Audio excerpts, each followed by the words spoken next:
Hi guys, it's Amy. Today I'm going to be talking about the pre-shot routine. So what is a pre-shot routine? It's a physical and mental preparation before the shot. If you have a solid pre-shot routine, you will always be able to get into the rhythm you want to be in, no matter how nervous or distracted you are. So if you already have a pre-shot routine, you can use this opportunity to fine-tune your routine, or if you don't have one, it'll be a great time to try and come up with your own pre-shot routine.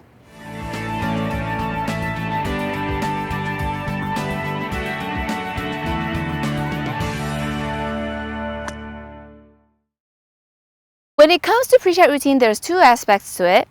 There's the physical motion pre-shot routine, and then there's the mental stuff that goes through your head.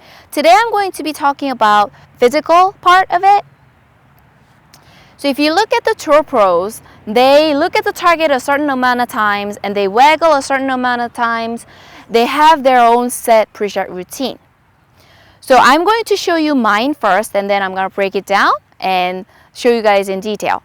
Okay, so I get to the golf ball and I figure out how many yards it is to the target, and I look at how the lie is, and I pick out the club and I pick the shot I'm going to play. And then my routine starts here, right?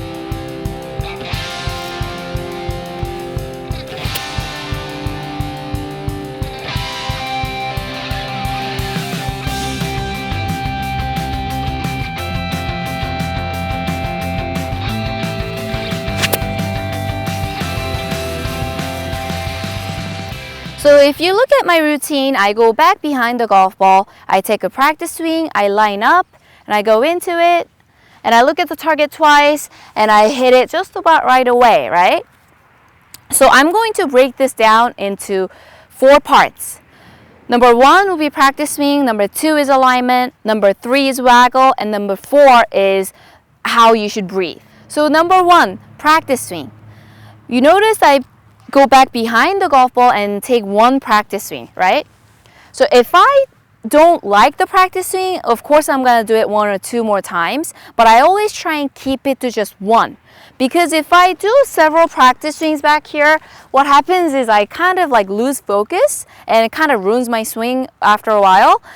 Also, sometimes when I take too many golf swings, it takes too much time, so when I'm over the golf ball, I feel like I'm running out of time, so I rush. So I rather just do 1 really good one and save time so I can take my time over the golf ball. It actually kind of has to do with alignment, but the reason I take my practice swing back here is because if I line up my eyes directly behind the target and the golf ball, then it kind of gives me better sense of direction. When I take practice swings right next to the golf ball, I don't know, maybe because I'm on a slight angle, I have a hard time lining myself up. And plus, when I'm down here, I have to go back, look at the target, and come back in to hit the shot, so it was too distracting for me. So I rather just stand back here, get a good sense of direction, focus in, make really good practice swing, and then go right into the shot. Okay, number 2, alignment. Alignment is very important when it comes to shot making. Imagine you hit a fantastic shot, but you're aimed 50 yards right at the target. Then you're not going to get it on the green, right? And even if you do hit it to the target, but if you're lined up 50 yards right at the target, then you're just ruining your swing. It's going to take a long time to fix that swing, right? So alignment is super important, and to help my alignment, I actually pick an intermediate target. A lot of tour pros actually do this. That's how important this alignment thing is. So when I'm back here, I pick an intermediate target. So intermediate target is like I pick a piece of grass or something that is a different color that stands out, like about a foot in front of the golf ball. So I take my intermediate target, I go into the golf ball, I line up my club head to the intermediate target, and then I look up once and I line up my feet. I double check my alignment with the intermediate target. If you can put this into your routine, it's actually going to help you with the alignment. Okay, number 3, waggle. I used to waggle, but sometimes the waggle makes me like rush in the takeaway. It was breaking my rhythm, so I purposely eliminated the waggle in my routine. A lot of tour pros waggle because of several different reasons. One, it could be just to relax their hands. Or two, it could be to rehearse a certain movement in your takeaway. Or three, they're just simply trying to get in the rhythm. So out on the golf course, you can see a lot of amateurs take a great setup. And then before they hit, they stand over the ball for quite a long time without moving anything. If you stand like this for a long time, what happens is your arms are going to get tenser and tenser and tenser. And with a lot of tension in your arms, there are higher chances of hitting the shot. So you want to be over the ball. You want to either do toe taps, look at the target, waggle, some kind of movement to get your rhythm going. So when you try and figure out what kind of waggle you want to do, you want to figure out why you want to waggle, how you want to waggle, and how many times you want to waggle. You kind of want to have an outline like that. Okay, number 4. A lot of people ask me, when do you breathe? Do you breathe before the swing, during the swing? Do you breathe in or do you breathe out? I get asked this a lot. Personally, I don't really concentrate on breathing when I'm hitting, but it may be because I've started playing golf when I was very little and I've competed in a lot of golf tournaments. So breathing might be like a second nature to me. But when I'm in a pressure situation, when I'm super nervous or when I'm tired, my breathing pattern changes. So I do have to focus on my breathing. So if you notice in my pre-shot routine, I line up and then I look at the target one more time before I hit. So I look at the target twice, right? The second time I look at the target, what happens is that I draw a line from target to the golf ball and I keep the line going and I go straight into the takeaway matching that line, right?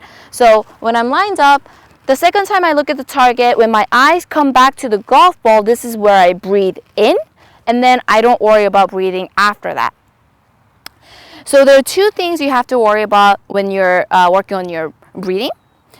Number 1, you do not want to have your shoulders go up when you breathe in. So imagine if I'm breathing in and I go like this, then my shoulders are so tense it could mess up my swing plane, and also because of tension in my shoulders and arms, I could actually hit more missed shots. So in order to breathe without moving your shoulders, you gotta kind of use your tummy. You gotta breathe in and out with your tummy. If you actually kind of pay attention to your shoulders and start breathing with your tummy, it's actually a quick, easy fix. So I'm not too worried about you training that. Okay, so the second point you have to worry about is that you don't want to run out of breath when you're swinging. So if you're swinging and you're like out of breath, you're tense up and your rhythm's gonna get like broken, right? So that's why I breathe in before my takeaway, and some people tend to prefer breathing in during the backswing. So you just have to find the point that works for you.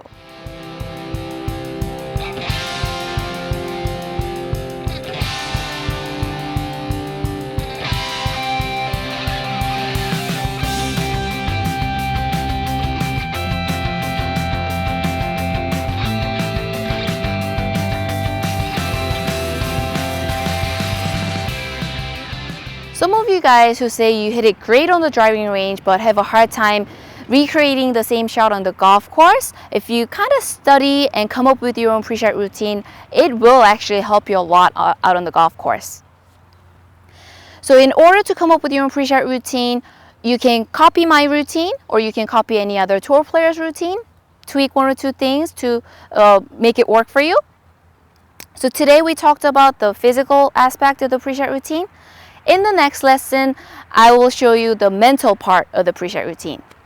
I hope you're able to follow along, and I'll see you guys in the next time.